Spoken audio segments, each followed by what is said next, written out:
As we light this one small flame, let us stand for the unquenchable fire of light and truth, which burns brightly at the start of creation, and in every human heart that is kindled with the divine.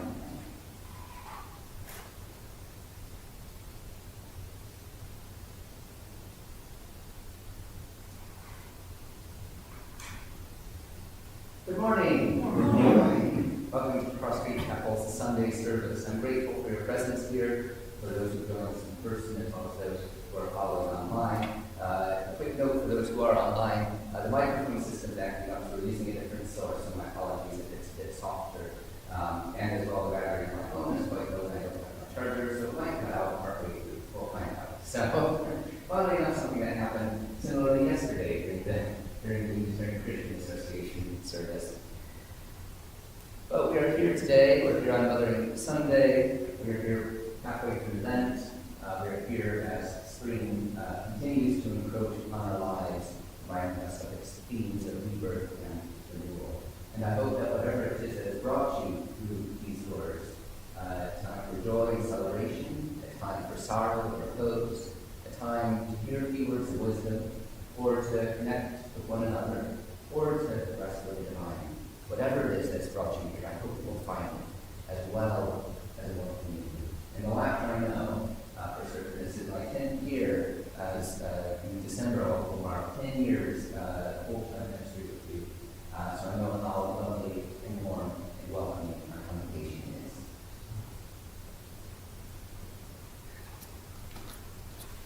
So we lit our chalice with those words of Jenny Jacobs, and we turn to Laura Teresa Marquez for our call to worship.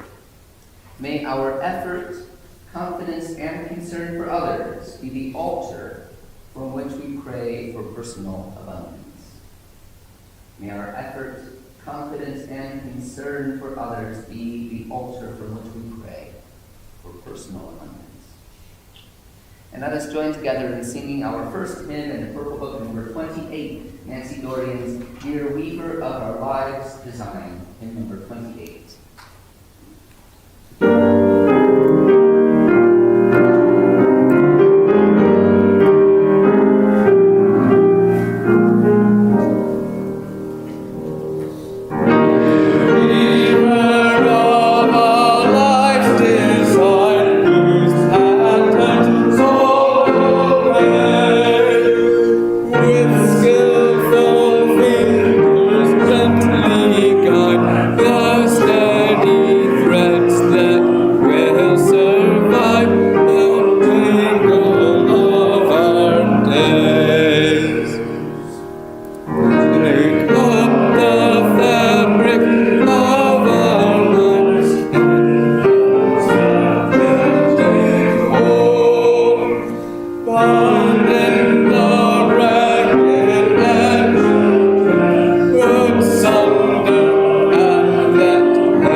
Let us gather into the time of prayer with these words of Kathleen Rowlands.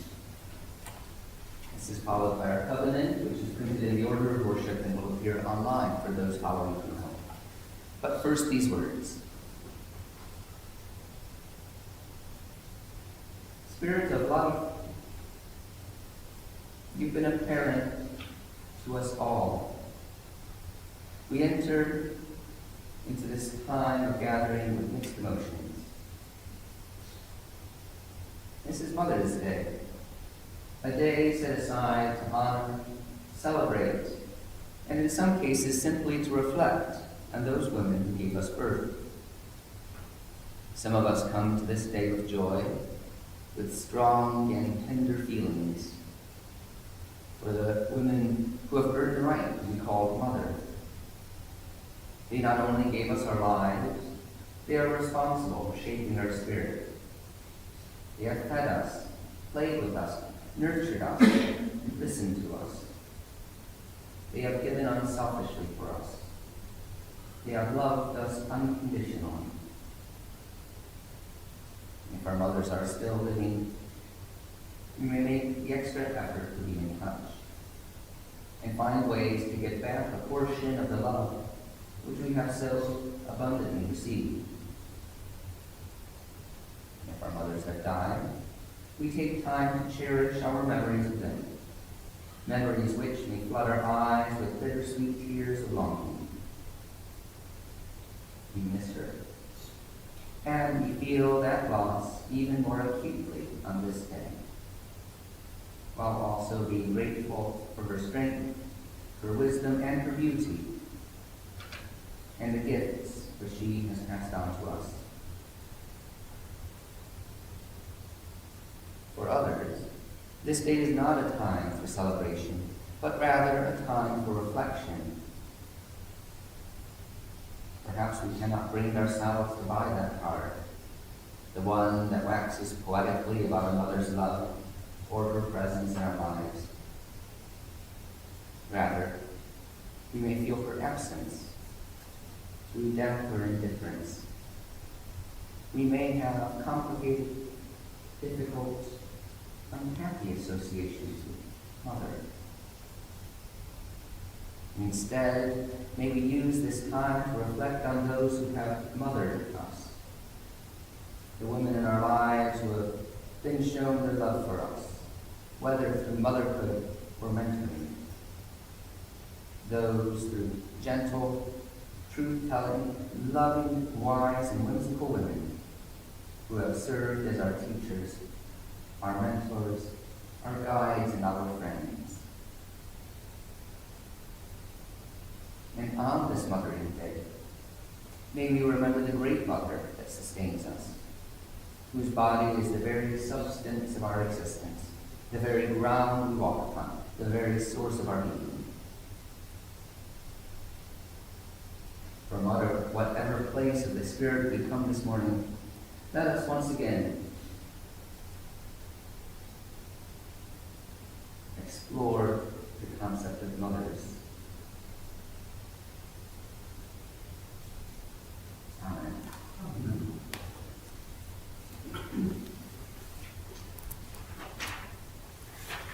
And please read with me our covenant. We gather here in sacred fellowship to witness the fullness of our lives and all life, to hold and beheld, tell stories and listen, to be renewed and renew the world. We speak with care and patience. We act with gentleness and compassion.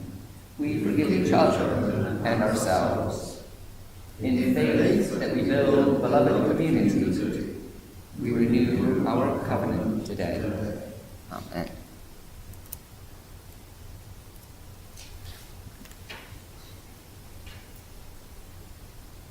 My apologies, I am pulling the double duty of the IT today. Our reading today, our first reading, is by Elizabeth Lerner McClay, who is a minister of the First Unitarian Church of Providence, Rhode Island. It's entitled Carried Up Today. Wouldn't we all wish to be carried up to bed one more time? So dependent, so confident, and so cared for in that particular way for all the right reasons. Not through illness, nor hurt, nor helplessness. Simply small and tender and tired. How long have parents carried their children to bed, while children enjoy that passive bliss? There we lie, half asleep already, in a calm, on a sofa after a late night. We could be roused, but our eyes are closed. We are less asleep than we think, more asleep than we feel. Our parents come to fetch us up to bed and slide a long, strong, quiet arm under our shoulders and neck, another under our knees, and hoists us up to be carried to our rooms and our waiting sheets. We sleepily turn towards them, maybe hike an arm loosely over their shoulder and around their neck, and hang on bed. We feel them walking down the hall, stepping up the stairs and nudging open the door, walking across the floor of the dark, familiar space. We know where we are without opening our eyes. We feel them pause by the bed to get a firmer grip, and then lean over and lay us down, adjusting the sheets to tuck us in. Would that I had known that last time for what it was. Now is my task to do the tender carry, the kiss and caress before leaving the room. And that is precious too. But children know the big stamped preciousness of being carried up to bed for what it is and nestle into its warmth. Years will pass and we will still feel small and tender and tired. And this gift will likewise have passed gone on to others, to our own and others' children. And we will, each of us, have then only the memory and the charge to carry on the tradition the sweet burden to carry of another. Carry up to that. By Elizabeth Lerner.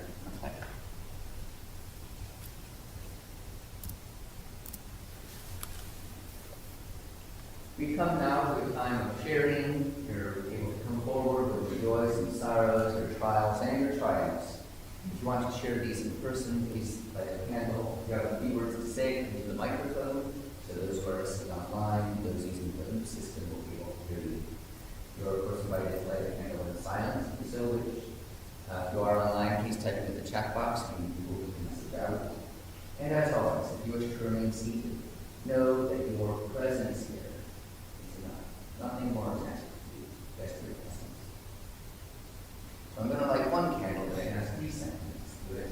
One is in recognition of Mothering Sunday, a candle for all the mothers in my life, who have either mothered me. I realize that word sort of has a certain connotation. I mean it in a very genuine, supportive, positive sense. We're not listening to it ironically. For my mom, for Laura, my mother-in-law, for Catherine, who supports me, as well as others. So, a candle for all those mothers in their lives. A candle as well because yesterday we had the Unitarian Christian Association, and it was a delight to see some people that I hadn't actually seen for a number of years, and to sort of share in that kind of thing. And then a candle from Joe. Joe is unable to be with us today. He's returned home not only to see his mother, but also because he's had to bereavement recently. His uncle has passed away, Uncle John, and their funeral will be on Thursday. So it's a candle for Joe, for all mothers, and for peace.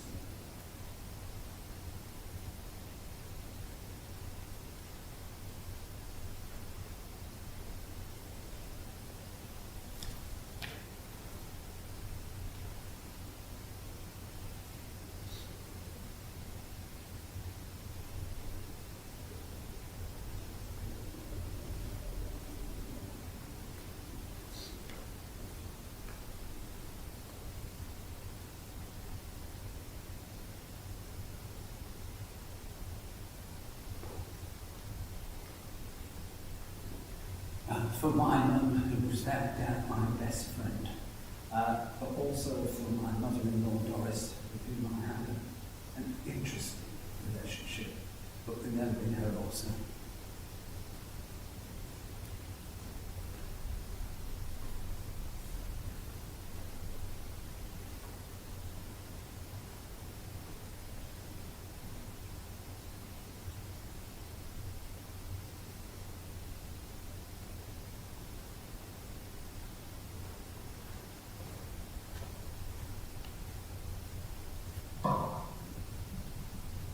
Well, for sending the light, of course, to all mothers everywhere. Right now, I'm thinking of the mother cow, who is artificially inseminated regularly at frequent intervals, and then her little calf is taken away at birth so that she can continue to produce milk for us. She is heartbroken. I've read so many desperately sad stories of cows trying to break out of their enclosures or this, that, and the other to search for their calves. Mothers everywhere whose little ones are taken away for us. Basically, the end never justifies the means. If the means are cruel, and triviality the end.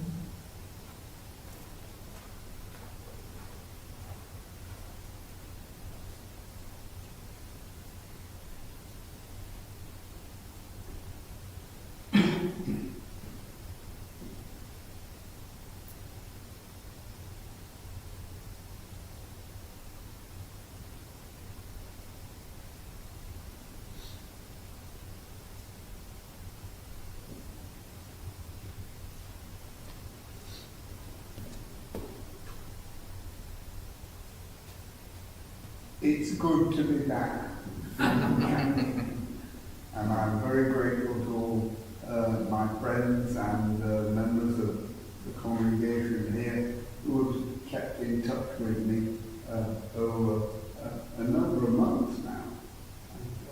And I'm very glad to be able to return that recognition today. Thank you.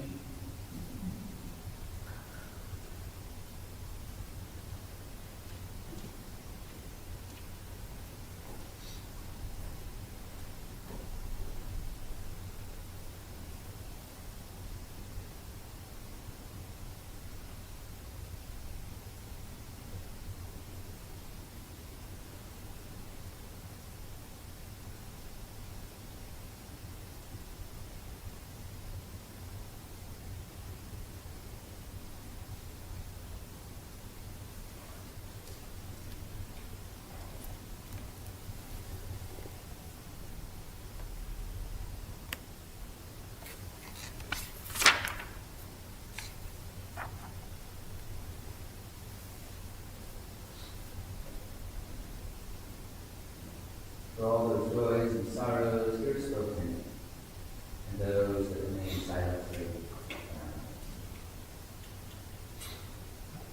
Let us join together in singing our second hymn, this time in the Green Book.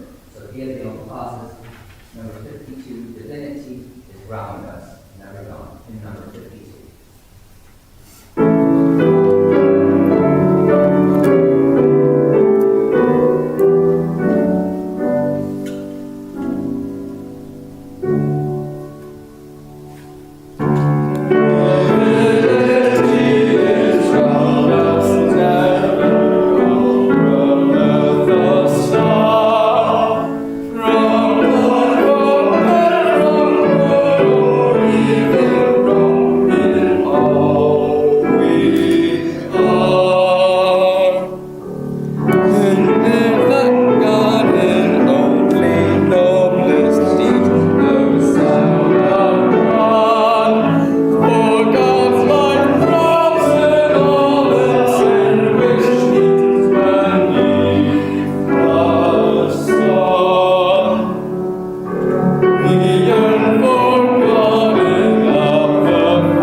Our second reading is by the Rev'd Ford. It's called Love Abundant.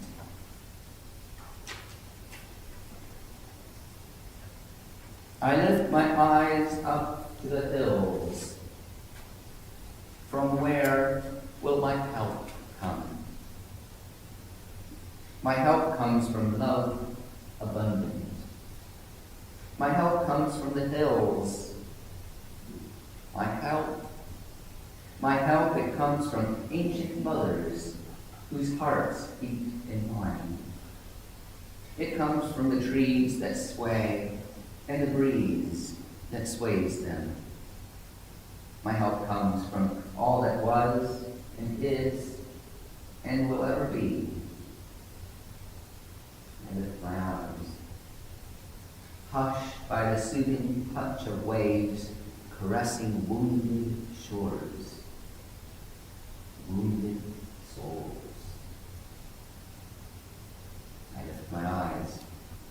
to the horizon bathed by the hum of mothers and mothers' mothers, cradling, gently rocking. And my voice.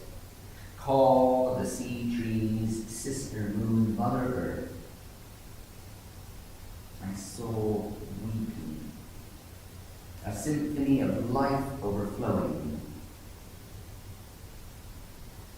I give myself.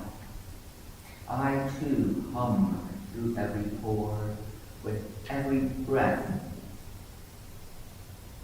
I give myself an extension of all that is, was, and ever will be.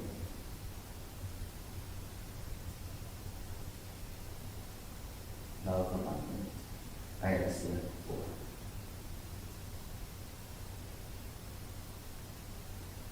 And let us now return to a time of prayer. With these words, I start off. Nameless one, of many names, eternal and ever-changing one, who is found nowhere but appears everywhere, beyond and within all. Timeless circle of the seasons, unknowable mystery known by all. Lord of the dance, mother of all life. Be radiant with us. Engulf us with your love. See with our eyes and hear with our ears. Breathe with our nostrils. Touch with our hands. Kiss with our lips. Open our hearts.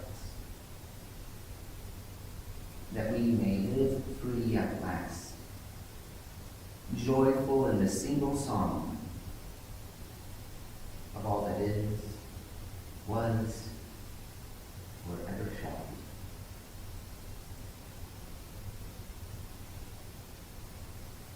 Amen.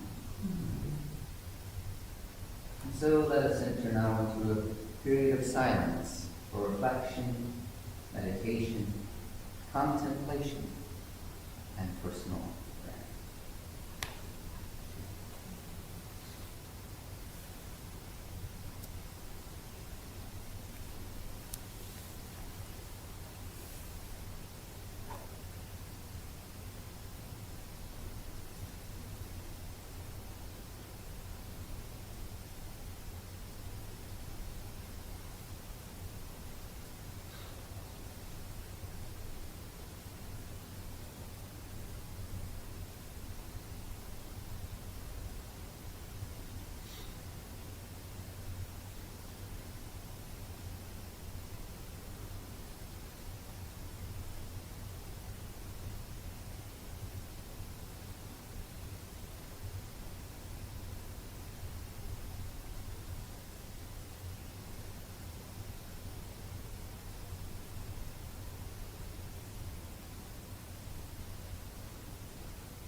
Let us have our next hymn. Linda Carol Morrison is the son of Hope Within in the Green Book, number 161.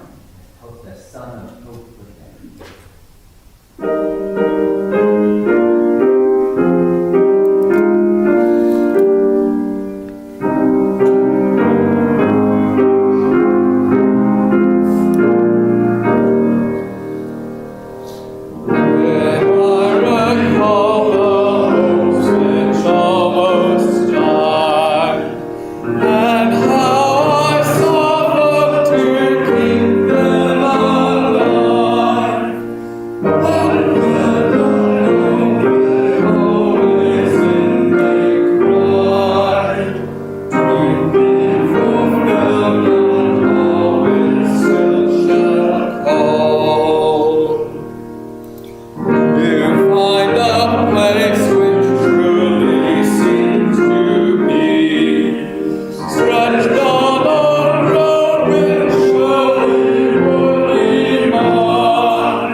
So it is, yes, Mother's Day, or Mothering Sunday, as I'm often corrected. In England, yes. For many, it can be a time of joy, a time of celebration, honor, and respect. But it can also, of course, for others, be a time of sorrow. Sorrow in the sense of loss that one might feel through death, through, as we heard earlier, the possibility of abandonment or indifference. The relationships that many people have with their parents and their mothers can be complicated. In a series of 3 books, the Catholic gardener Jane Mossindew highlights a plant for every day of the Church's calendar. Today's flower for Mothering Sunday is violet. Thought to impress many ideas on the mind, sense of comfort, sorrow, faithfulness, and innocence, violets have rarely fallen out of favor with people. It has come to represent timidness, as in a shrinking violet. Although Mossindew points out that it was said to have grown from the boastful Ajax. In England, Mothering Sunday, in the UK, I should say, Mothering Sunday marks the halfway point through Lent. It was a gradual evolution, the celebration of motherhood that we now know today. Originally an opportunity for the Lenten fasts to be relaxed, Mothering Sunday involved people making their way to the Mother Church, the central cathedral, for instance. A fellow minister a few years ago remarked that it being his Sunday off, they would come here to the Unitarian Mother Church. The Mother Church of Nonconformity in Manchester, as I sometimes refer to it. In later years, it became more a practice of allowing the help to visit their families, a Boxing Day almost. This fell out of practice, as researched by Jane Mossindew, but was brought back into popularity by American soldiers celebrating Mother's Day in May. One especially vocal about practice, Mrs. Jarvis, had not claimed knowledge of the previous custom. Mossindew does point out that some areas of the country still practice this tradition, herself being in Lancashire. So although some carried on with the simple cakes and merriment, for others, it was, shall we say, a return. We are also, this week, approaching the Ides of March, Roman holiday celebrated on the 15th and made famous in Shakespeare's Julius Caesar. In Roman mythology, this was the start of the year and the birth of the Roman goddess Anna Perenna. Perenna was the Roman deity of the ring of the year, hence the connection with her Anna.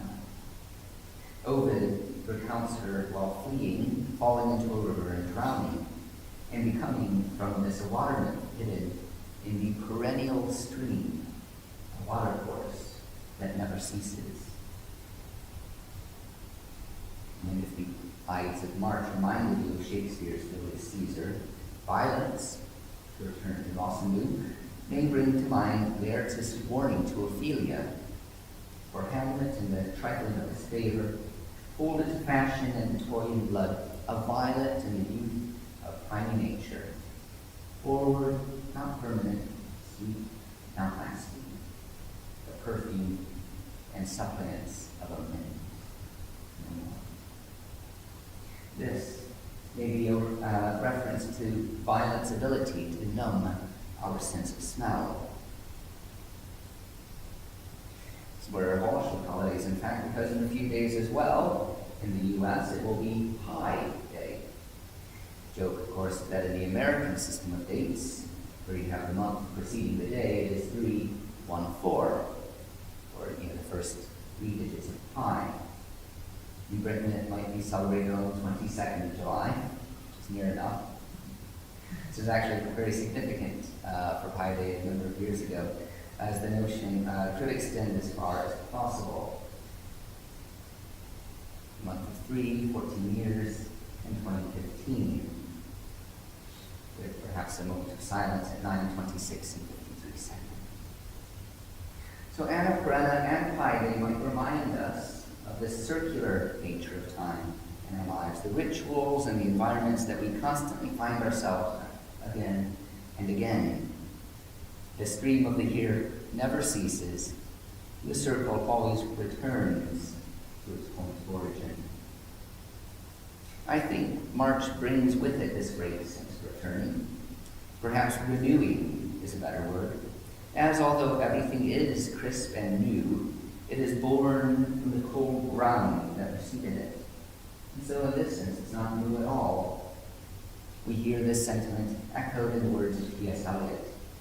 We shall not cease from exploration, and the end of our exploring will be to arrive where we started, and to know the place for the first time. It is also a time when some look to spring clean, a regular occurrence, as the cleanest amongst us would specify. Cleanliness is next to godliness, Benjamin Franklin reminds us. Of course, not everyone was or is keen on cleaning. French philosopher Simone de Beauvoir put, few tasks are more like the torture of Sisyphus than housework, with its endless repetition. The clean becomes solid.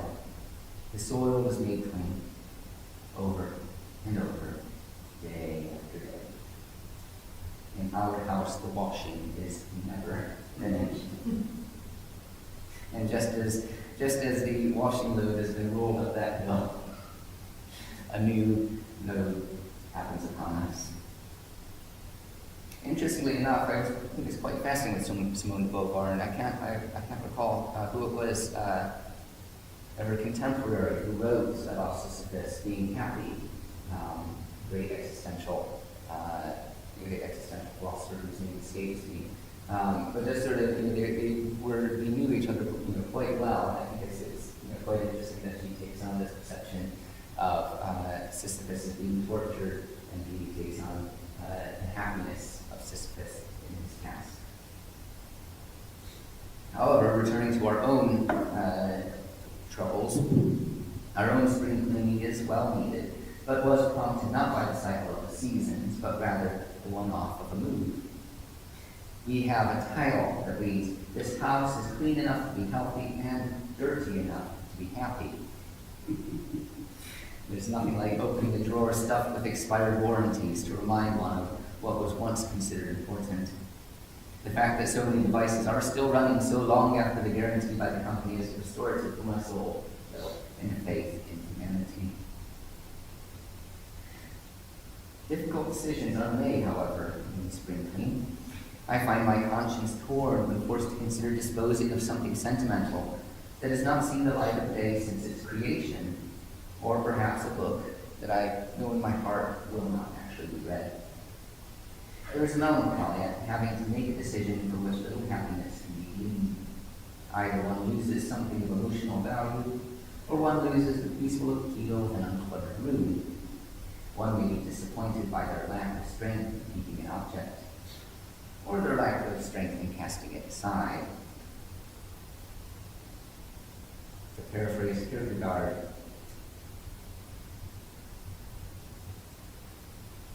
you can throw it away, and you'll be disappointed. Keep it, and you'll be disappointed. You'll be disappointed either way. Weather-wise, we have perhaps had a state of good and ill weather as we enter spring. Someone was complaining of the rain and the wet and the wind, but I do think we appreciate that flowers grow not only from the sunshine that brings us bright joy, but also from the adversity and the blusteriness as well. And so in spring, we're redrawn to the cycle of the year. And I'm reminded of March's maxim that it comes in like a lion and leaves out like a lamb.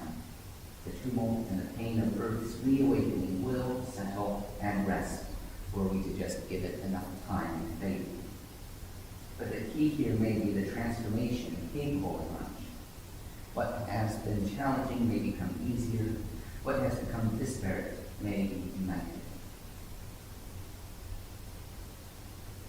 Whenever I think of turning and returning, I cannot help but remember Pete Seeger's take on the book of Ecclesiastes.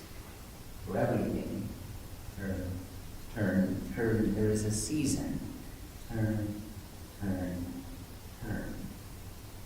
For me, this song transformed the slow progression of the seasons to quick flourishes. A reminder that, and I quote this from the oldest person in the world, life seems short. Turning, returning, and carrying on.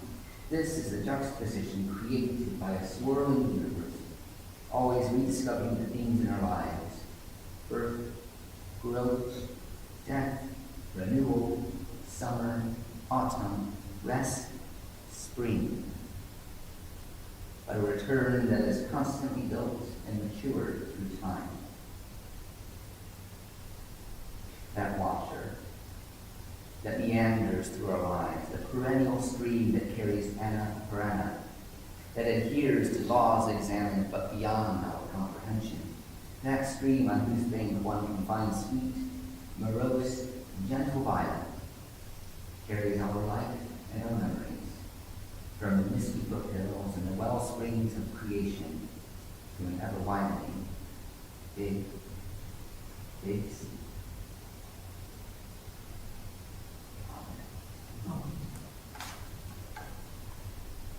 A few notices before we sing our final hymn.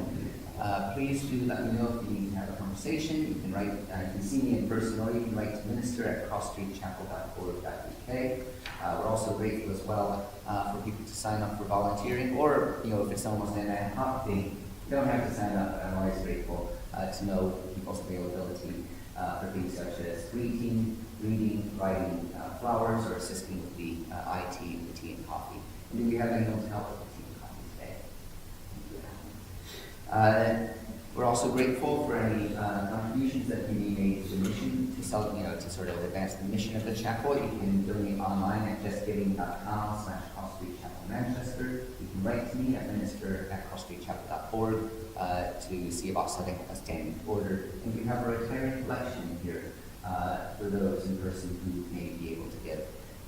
We're very grateful for all the forms of giving, financial and people's time and effort and energy.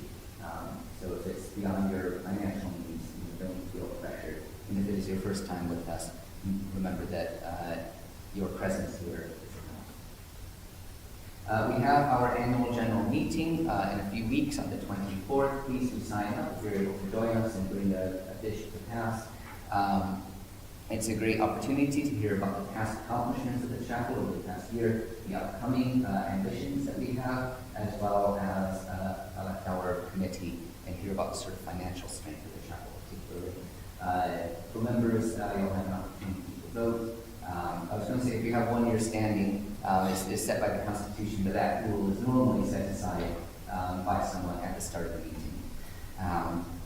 And then on the 29th, we have our Friday lunchtime recital with Ema Penna on oboe and Tyler Hay on piano. That's Friday the 29th at 1 p.m. We're great, it's free, but we are grateful for any contributions to those the artists to recognize their time, talent, and energy. Are there any announcements from the congregation? Let us then sing our final hymn, number 68, in the Purple Book, Kate Constance, I Dream of a Church, hymn number 68.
Thank you.